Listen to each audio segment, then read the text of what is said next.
അത്ഭുതങ്ങൾ തീർന്നിട്ടില്ല, അടയാളങ്ങൾ തീർന്നിട്ടില്ല കാലത്തിൽ ഈ ലോകത്തിൽ. എൻ്റെ പേര് ജൂലി ജോജി, സ്ഥലം യാക്കര. എനിക്കൊരു 6 മാസത്തോളമായിട്ട് ശക്തമായി ഇടത് ഷോൾഡറിന് വേദനയും കഴുത്തിന് വേദനയും അതുപോലെ തന്നെ ഇടത് കാലിൻ്റെ മുട്ടിലും വേദനയും ഉണ്ടായിരുന്നു.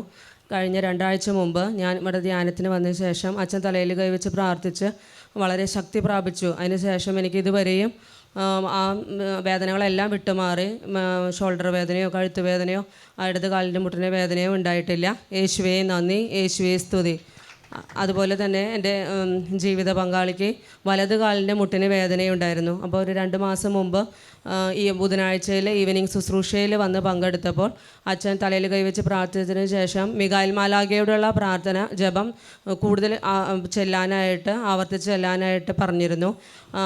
അപ്പോൾ അങ്ങനെ ചെല്ലുകയാണെങ്കിൽ ആ വേദന വിട്ടുമാറുമെന്ന് പറഞ്ഞിരുന്നു. അതിന് ശേഷം വീട്ടിൽ പോയി 2-3 ദിവസം അടുപ്പിച്ച പ്രാർത്ഥന മിഖായേൽ മാലാഖയുടെ ജപം കൂടുതൽ ചെല്ലിയതിൻ്റെ ഫലമായി 2 ദിവസത്തിനുള്ളിൽ തന്നെ വേദനകളെല്ലാം കാലിൻ്റെ വേദന വിട്ടുമാറി. യേശുവേ നന്ദി, യേശുവേ സ്തുതി.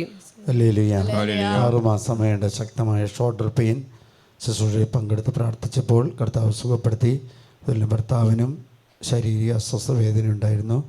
ആ മേഖല ബുധനാഴ്ച ദിവസം ശുശ്രൂഷയിൽ പങ്കെടുത്തപ്പോൾ മിഖായേൽമാരുടെ പ്രാർത്ഥന കൂടുതൽ ചൊല്ലാനായിട്ട് ആവശ്യപ്പെട്ടു. ചെല്ലിയുടെ ഫലമായിട്ട് സൗഖ്യമുണ്ട്. Hallelujah, hallelujah. ജൂലി ചേച്ചി ഒരു മാസത്തിൽ 2-3 പ്രാവശ്യം പങ്കെടുക്കാറുണ്ട് അല്ലേ?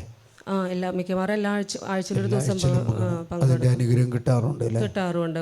ഒത്തിരി വേദനകളെല്ലാം ശരീരത്തിൽ നിന്ന് വിട്ടുമാറിയിട്ടുണ്ട്. എന്താ അസുഖം വന്നാലും ഇവിടെ വന്ന് പ്രാർത്ഥിച്ചാൽ അത് വിട്ടുമാറുമെന്ന് എനിക്ക് ഉറച്ചൊരു വിശ്വാസമുണ്ട്. അതുപോലെ തന്നെ എല്ലാം വിട്ടുമാറുകയും ചെയ്യുമായിരുന്നു. അതുപോലെ മകൾക്ക് ഇപ്പോൾ കഴിഞ്ഞ ആഴ്ചയിൽ ശക്തമായിട്ടൊരു തുമ്മലും ജലദോഷം വന്ന് ഇവിടെ വന്ന് അച്ഛൻ്റെ അടുത്ത് വന്ന് പ്രാർത്ഥിച്ച് ബ്ലെസ്സിങ് വാങ്ങി. ആ നിമിഷം മുതൽ പിന്നെ അത്രയും ശക്തമായി ഉണ്ടായിരുന്ന ആ തുമ്മൽ ആ നിമിഷം മുതൽ ഉണ്ടായിട്ടില്ല. യേശുവേ നന്ദി, യേശുവേ സ്തുതി.